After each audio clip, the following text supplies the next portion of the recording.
Hey there, it's Tracy with Trixie Scraps, and welcome to the next episode of Scrap Saturday. This is my series where I work on getting some pages done for my personal albums and hopefully show you some tips, tricks, and my process along the way. So today I am wanting to scrap these pictures that I have. These are from my first and maybe ever only trip to a sushi restaurant with my cousin and her husband and another friend of ours. And yeah, these are pictures are a couple years old. They're from 2011. Um, that I've just never scrapped them because I don't know, just never gotten around to them. I'm not really in love with these photos. I had this very crazy idea to go blonde for a while, so I am blonde in these photos, and yeah. Aside from, not really liking the photos, I've never really had a kit of my own that I felt I could scrap these with.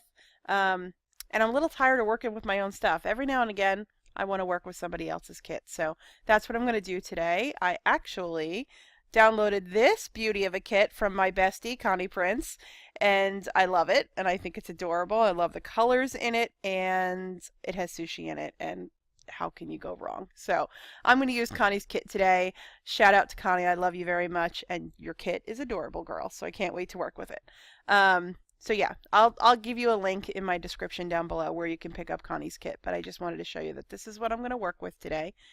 I am also going to do the font challenge at Ginger Scraps, I believe. It's being hosted in March by Kathy K. And this is the font that she has us working with this month. And I kind of like the brush kind of quality that it has to it. And I think it would lend itself well to a Japanese-ish inspired page. So I'm going to use that font today and complete this page for the font challenge. So again, I will link this forum post in my description down below in case you want to quickly hop on to that challenge and play along with us, because yeah, it's the 24th of March as I record this. When it goes up, it'll be the 26th of March. So you only have a couple of days left to play along, but the font challenge is pretty easy. So technique wise, the only thing I'm going to show you today is obviously I have this purple shirt on, and that is not going to blend very well with the photos. So today I'm going to work on a layout where I mix some black and white photos with some color photos.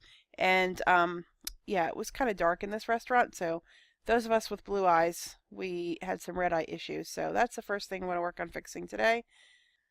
Okay, so yeah, where's my red eye tool? It's under here. It's under the little band-aid, the spot healing brush. You click on, if you hold that down and pull out the menu, you get the red eye tool. This is pretty easy to use. It might not be great with this picture because it's evidently a little blurry, but it works pretty well.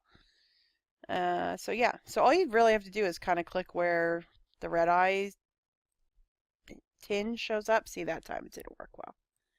And it generally will fix it. Sometimes it takes more than one click. And that looks dumb. Sometimes it's a little finicky, like it's being right now.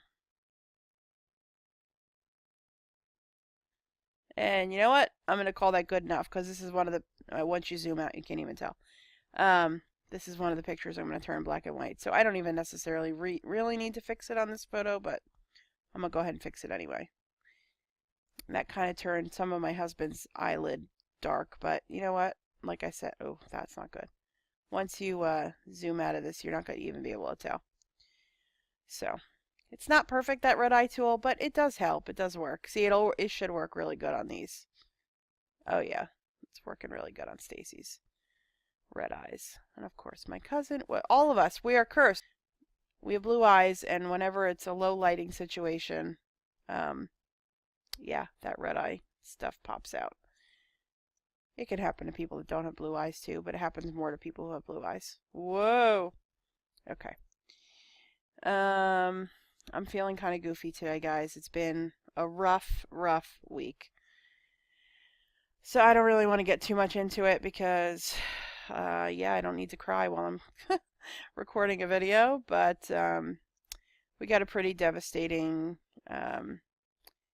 news the other day about our dog Lucy, and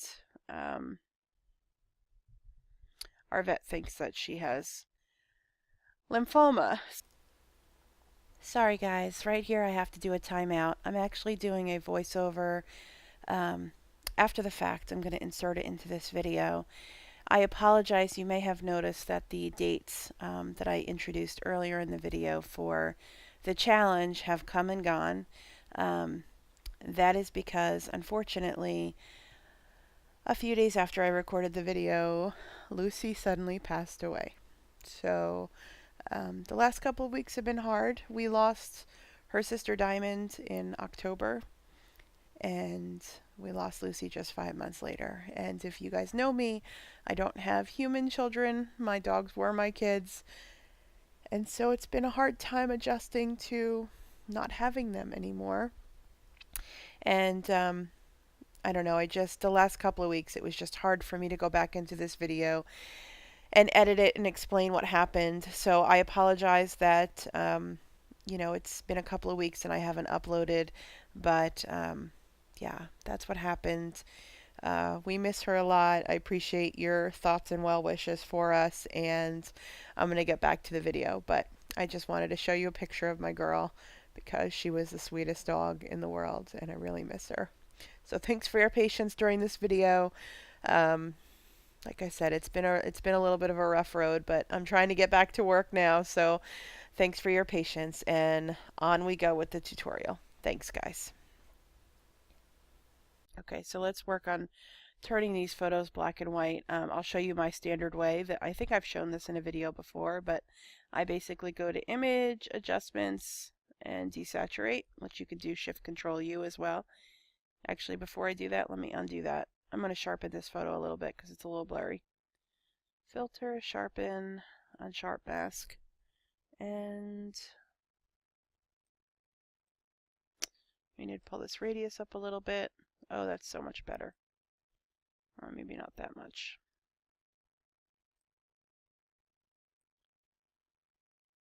And somewhere in there. Yeah, that's better. That's much better. And I probably need to do that with this one as well. I'm going to use the exact same settings because I think that'll work. All of these are a little blurry. Bad camera, low light situation. I guess that's what happens. And that's too sharp for that one. And the food ones don't need it. This one just needs a little bit of sharpening, but I'm not going to sharpen it quite as much as I had to sharpen the other ones. Because it's a little too much. So I'm going to pull that radius down a little bit. And maybe pull the amount down a little too. Making all kinds of fixes to these photos today, y'all. Alright, and then let's do some levels on these. Well, this is actually not too bad. Probably just going to pull the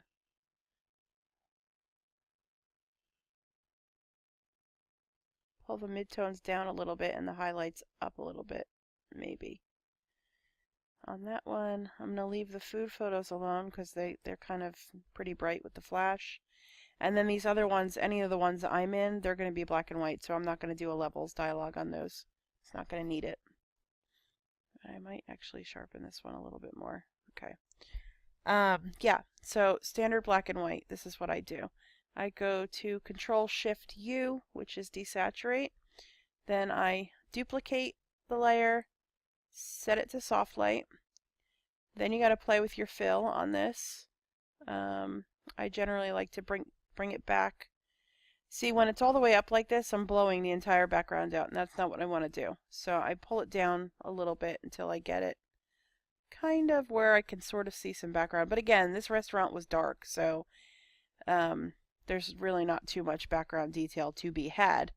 Then you merge these back together, and then you go to Image, Adjustments, Variations. And the reason I do this is because I do not like just a stark black and white photo. I like it to have a little bit of just the tiniest hint of color and texture to it. So I take this slider and I pull it down to one notch above fine, and I click on original once, then I click on more yellow once and more red once, and then I click OK. And that just kind of gives a subtle brownish tint to the black and white, so it's not so gray. I don't like them when they're so gray like that. So once again, Control Shift U, Control J to duplicate the background, set it to soft light, and then adjust your fill to bring back some of your details. Then you can merge those layers together, and then image, adjustments, variations. And now because I had done it before, those settings are already in the current pick, so all I have to do is hit OK, and it'll do the exact same thing with that one that we did with the other one. And then just one more, Control Shift U, Control J, soft light, adjust your fill. And I've done these a little bit different each time because the lighting was a little different in each one of them. Okay, and then merge and variations, and then OK. All right, so all my pictures are ready. I'm just going to roadmap this real quick, and then once I give you an idea of where I'm headed with it, then I'm going to put it on fast forward, and you guys can watch the rest of what I do. Most of this is just going to be kind of laying out the layout from here. I've done most of the technique stuff that I needed to do with the photos, just showing you the red eye filter, and then also, showing you how we're going to mix, color and black and white. I'm trying to decide. I think what I want to do is blend this photo into my background. So let's decide what color background I want to use. I'm sort of wondering if the green might not work. Let's see. Let's try that green. I might just be able to blend that photo into the green. And I'll do that part now before I roadmap the rest of the layout to kind of show you guys what I do when I blend a photo.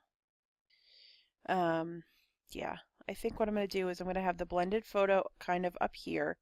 And then let's grab a mask color so I can start laying out some rectangles for some photos. Let's do a 4.5 by 3 inch rectangle. All right, so I'm going to have this here, and now that I've done this, I'm going to change my mind on what width I want those to be. We're going to kind of pull them like that. And this is just going to kind of give like an idea of the background. I don't really necessarily want to see the whole photo. So I think what I'm going to do next is make a 3-inch square, perhaps.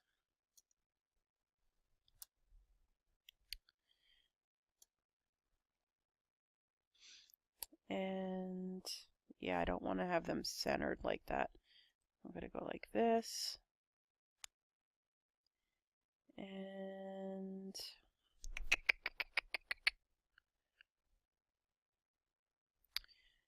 behind all of this, actually over this, we're going to make another rectangle, kind of like this. That's for a paper. And I think I'm going to have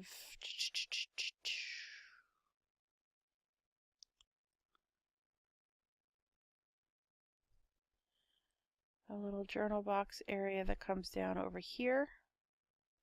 And I'm going to put the title over here. And then I'll do some embellishments around. But that's basically how I want to have these laid out, I believe. And now that I have all these other things laid out, let's take this sushi photo, figure out how I want this to lay. I think what I'm going to do is enlarge this so it goes edge to edge. And it's pretty good. You can see most of what I wanted to see. Now, we need to decide. I think I'm going to desaturate it and then just use soft light and blend it in. I was going to do something a little bit more involved with that, but then I've decided that this works just fine for me. I think I like that like that. I'm going to go ahead and put the video on fast forward and finish this up, but this is pretty much going to follow the way that I have it laid out now. I'm going to go ahead and start plugging my photos in and embellishing from here. So enjoy. And again, I'm sorry I got a little emotional with you guys. Like I said, it's been a rough week. So thanks, and here we go.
Okay guys, this page is done. I ended up not using one of the photos because, I don't know, it felt like it was going to clutter the page up too much, and I really kind of wanted to have this white space, which isn't really white space, with the photo blended in the background. So I ended up getting rid of one of the photos that actually kind of looked like it was a little blown out and too blurry. Anyway, what else did I do here? I ended up using one of these squares for a paper, and you'll see that I changed the position of the journal mat, and I kind of made it a little transparent. And let's see, I added a mat to this photo and kind of staggered the two so that they're not in even rows. I didn't like the way it looked with everything in even rows. Added some flowers and leaves around a page because, as we all know, Tracy loves flowers on her pages. And I did use the little sushi elements and the chopsticks in the kit just to kind of make like a more of a decorative cluster kind of underneath this photo. And I did use the font from the font challenge that I talked about at the beginning of the video. I made it roughly the same color as the background and set that layer to screen just so that it's kind of a tone-on-tone title for the page. Oh, and the other thing I did do was change the background paper because I didn't like the green after all. And when I started thinking about it, I knew the leaves with the green paper in the back, it was going to be too much. So I went ahead and used more of a neutral, and once I did that, I liked that a lot because then it kind of pulled some of that color out of those black and whites. The only thing I'm not really loving about this page, I don't like the balance of the black and white being all on the right hand side and the color being on the left, but it is what it is. That's kind of the way the page worked out. So if I really wanted to, what I could do is probably switch out this sushi roll photo with this one and kind of flip-flop them, and that might look a little bit better because it might balance the black and white and color a little bit more. And as I say that, I am going to do that on my finished page. But anyway, that's today's episode of Scrap Saturday. I hope you enjoyed it. Thank you so much for putting up with my rambling and for being kind to a girl who's had a hard week. If you enjoyed this video, please give it a thumbs up. If you want, you can subscribe to my channel so you can get notifications and you'll never miss another episode. And if you have any questions, as always, please leave them down below. I will do my best to answer them in a future episode. And I appreciate you watching. Thank you so much and have a great weekend. Bye-bye.